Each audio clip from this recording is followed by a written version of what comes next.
Hi everyone, so good evening. Welcome back to my YouTube channel. I hope you all are doing great and I'm also fine. So today's topic about handling of prescription. मैंने आपको prescription के बारे में बताया था कि prescription क्या होती है, प्रेस्क्रिप्शन क्यों जरूरी है, प्रेस्क्रिप्शन कौन लिखता है, कौन आपको मेडिसिन प्रोवाइड करवाता है, कौन डिस्पेंस करता है और प्रेस्क्रिप्शन के पार्ट्स क्या क्या हैं, ये सारी चीजें मैंने आपको पिछले टॉपिक में क्लियर की थी।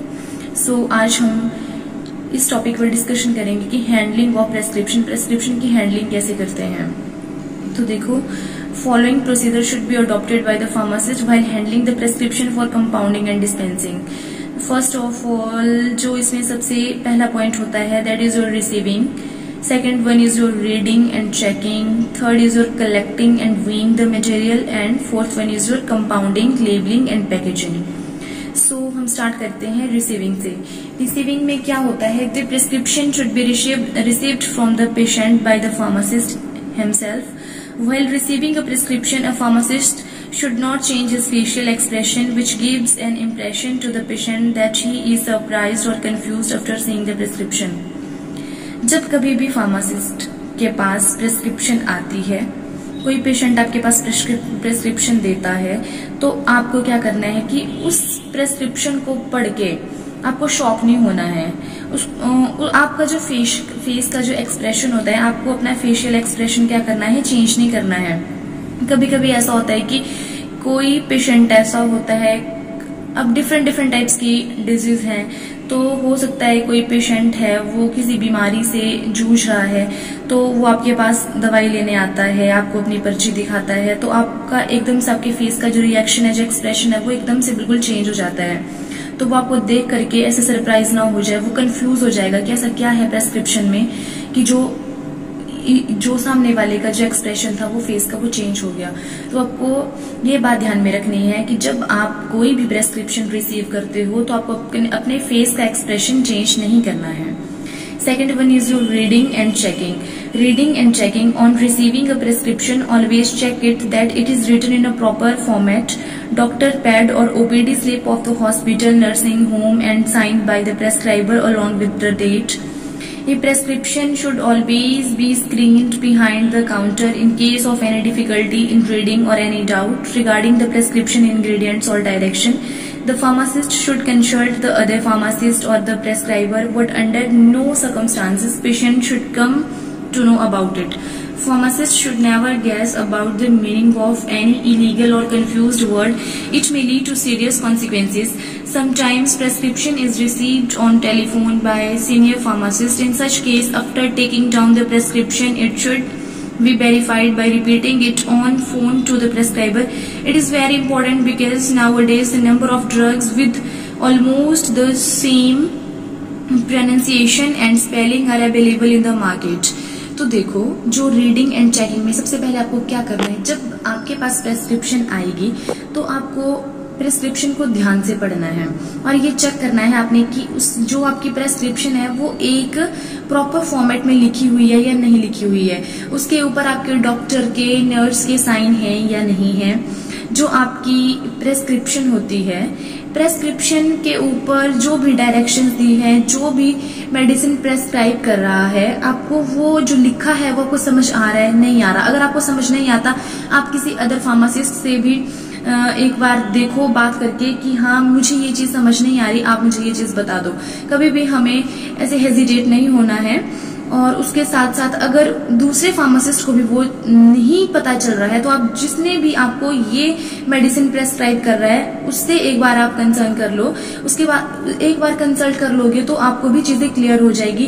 क्योंकि देखो, पेशेंट जब कभी हॉस्पिटल जाता है तो उसको मेडिसिन के बारे में कोई नॉलेज नहीं होती है, वो डिपेंड रहता है डॉक्टर के ऊपर। डॉक्टर को वो भगवान मानता है कि डॉक्टर, फार्मासिस्ट जो भी हमें मेडिसिन लिख देंगे, जो भी दे देंगे, वो आंखें बंद करके विश्वास करता है। इसलिए अगर हमें कोई चीज समझ नहीं आती है प्रिस्क्रिप्शन के ऊपर, आप किसी अदर पर्सन से कंसल्ट कर सकते हो। देन फिर आप अपनी जो मेडिसिन है उसको डिस्पेंस करो। उसके बाद आप पेशेंट को जो टेबलेट है वो दो। देखो, और उसके साथ साथ आपको रीडिंग और चेकिंग में एक बात और ध्यान रखनी है कि आजकल जो मेडिसिन होती हैं वो बिल्कुल सेम है, उनका जो प्रोनाउंसिएशन है वो भी बिल्कुल सेम है, उनकी स्पेलिंग भी थोड़ी मैच करती ही है। तो जैसे एसिडिन है, उसको गलती से हमने एपिडिन पढ़ लिया तो वो भी बिल्कुल गलत है। Prednisone, prednisolone, digoxin, digitoxin, Althrocin, एल्ट्रॉक्सिन, ये बहुत ही सेम ड्रग्स होती हैं। कभी कभी ऐसा हो जाता है कि हम कुछ और पढ़ते हैं, लिखा कुछ और होता है, जिससे कि वो एक पेशेंट की हेल्थ के लिए बहुत ही खतरनाक रह सकता है। इसलिए हमें हमेशा जब प्रेस्क्रिप्शन पढ़ते हैं तो ध्यान से पढ़ना है, ध्यान से उसको चेक करना है। After that your collecting and weighing the material. फिर आ गया आपका collection and weighing the material. जब आप क्या करोगे, आपके पास क्या होगा, कलेक्शन एंड वेइंग में तो यही होगा कि जब भी आप मेडिसिन दोगे, सबसे पहले आपको कलेक्ट करनी है मेडिसिन को पहले अपने लेफ्ट साइड रखो। फिर जब आप उसको वेइंग करोगे उसकी, या कलेक्शन करोगे, वेइंग करोगे अपने मटेरियल की, तो वेइंग करते टाइम फिर आप अपने मेडिसिन जो आप उसको वे करते चलोगे उसको राइट साइड रख दो।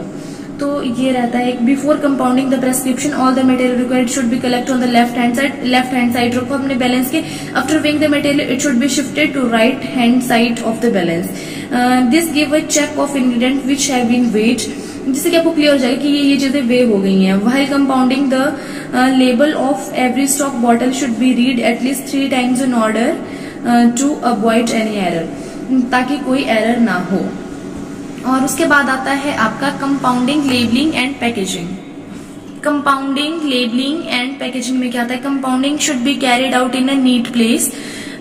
जहां भी आप कंपाउंडिंग करोगे, डिस्पेंसिंग करोगे, वो आपको बिल्कुल नीट एंड क्लीन प्लेस होना चाहिए। All the equipment etcetera required should B thoroughly cleaned and dry. Only one prescription should be compounded at one time. All the ingredients should be compounded according to the direction of the prescriber or according to pharmaceutical art. The compounded medicament should be filled in suitable containers depending on its quantity and use. The filled containers are suitably labeled. White plain paper of good quality should be used for labeling the container. The size of the label should be proportional to the size of container which is written or typed, giving all the desired information. The label should be fixed with a good quality of adhesive almost in the center, leaving equal space from the bottom and top of the container. The container is polished so as to remove the fingerprints. While delivering the prescription to the patient, the pharmacist should explain the mode of administration, direction for use and storage.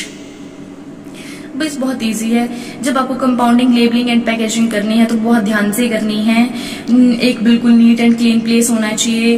और बोल रहा है आपके पास कि only one prescription, एक time पर हमें एक ही प्रेस्क्रिप्शन वो करनी है, compound at one time. Okay, all the ingredient should be compounded according to the direction of the press. जैसे जैसे आपके प्रेस्क्राइबर ने बोला है उस हिसाब से ही आपको अपने इंग्रेडिएंट्स की कंपाउंडिंग करनी है।